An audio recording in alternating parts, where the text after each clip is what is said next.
This video is sponsored by Ram Ram Group of Companies, co-sponsored by Nature House and Bhaiya Ji Silver Coated Ilaichi. नहीं तो जैसे क्या है कि अलग अलग इस समय जो प्रचलित है कथाओं में, मौखिक कथाओं में आज के दौर में, कि आपको अगर कामाख्या आप जाते हैं तो इस चीज़ की प्राप्ति आपको बहुत जल्दी हो जाती है। पॉलिटिकल डिजायर है तो बंगलामुखी अगर आप पूजा करते हैं तो बहुत जल्दी हो जाए। हर एक चीज़ का आज दौर बना दिया गया है, मतलब व्यापारीकरण कर लीजिए कैसे। तो क्या ये सच है?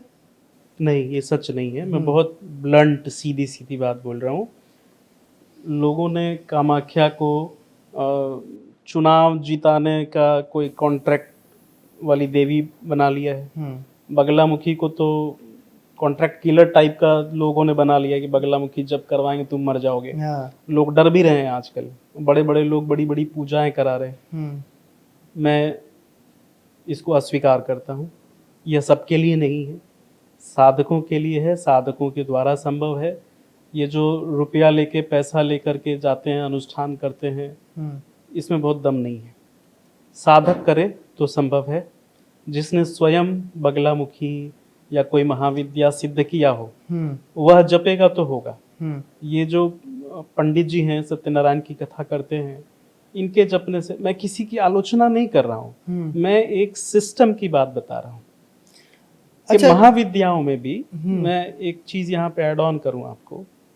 जैसे अलग अलग काल खंड में अलग अलग नॉलेज सिस्टम का उभार होता है, कोई नॉलेज सिस्टम खत्म हो जाता है। जैसे हमारे आपकी आंखों के सामने मोबाइल रिवॉल्यूशन आया, ये नॉलेज पहले नहीं था। हमारी आपकी आंखों के सामने पिछले 150-200 सालों में विमान उड़ाने की विद्या आ गई, पहले नहीं था। बहुत पहले रहा होगा। भारद्वाज विमान जब चलता था तो विद्याओं का भी समय आता है। ठीक ऐसे ही इन महाविद्याओं के प्रकटीकरण का भी अलग अलग समय होता है। जैसे तांत्रिक ग्रंथों में जब आप भीतर तक जाएंगे तो कहीं 10 महाविद्या है, कहीं 24 महाविद्या भी है। देखिए मेरा सवाल और कहीं 32 महाविद्या भी है, कहीं 51 महाविद्या भी है। तो ये सही आंकड़ा कितना है? देखिए वर्तमान समय में ये जिस रूप में 10 महाविद्या का प्रकटीकरण है, उसके लिए बहुत प्रसिद्ध श्लोक है। तांत्रिक लोग सुबह सुबह उठते हैं तो इसको एक बार बोलते हैं। तो उसमें कहते हैं कि काली तारा महाविद्या, काली तारा महाविद्या षोडशी भुवनेश्वरी, भैरवी छिन्नमस्तिका च धूमावती विद्या तथा बगला सिद्ध विद्या, बगला सिद्ध विद्या मातंगी कमलात्मिका, एता 10 महाविद्या सिद्ध विद्या प्रकीर्तिता। यह साधारण साधकों के लिए है, शुरुआती लोगों के लिए है। और इसको हमारे यहाँ 2 कुलों में बांटा गया। अच्छा, एक काली कुल है और एक श्री कुल है। इसी के आधार पर 3 तरह की शुद्ध विद्याओं का मत है, कादी सादी हादी मत। वह साधारण श्रोताओं के लिए नहीं है, मैं एक क्लासिफिकेशन सिस्टम बता रहा हूं। और षडामनाय में इनकी उपासनाओं को बांटा गया है।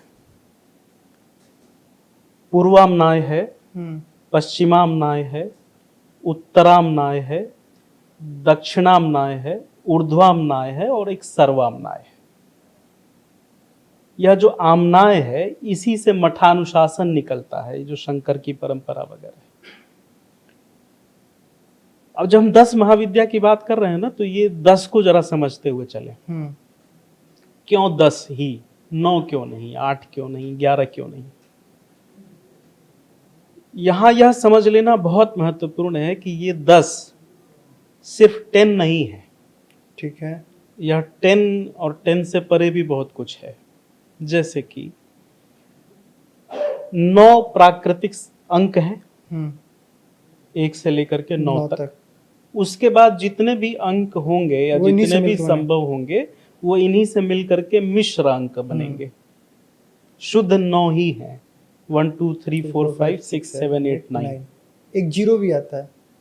शून्य को हम अंक नहीं गिनते, और शून्य भी 0 नहीं है। जैसे हम कहते हैं संसार शून्य से निकला है, शून्य में समाप्त हो जाएगा, हम्म वह शून्य जीरो नहीं है। अंग्रेजों का जो जीरो है वो तो शून्य का बड़ा छोटा रूप है।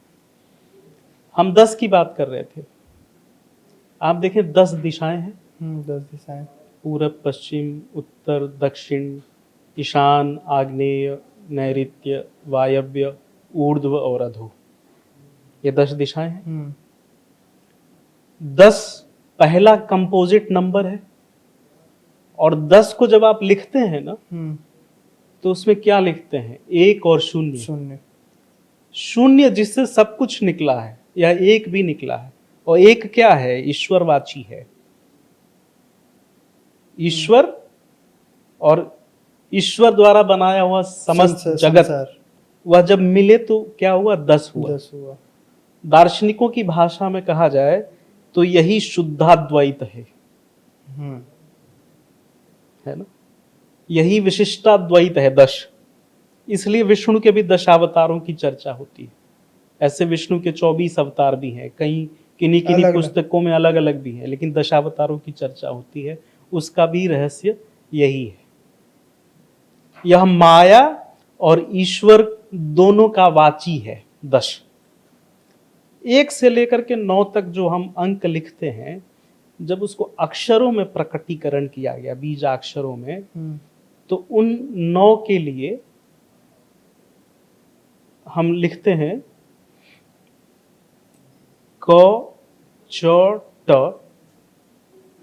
प त य क्षत्रज्ञ।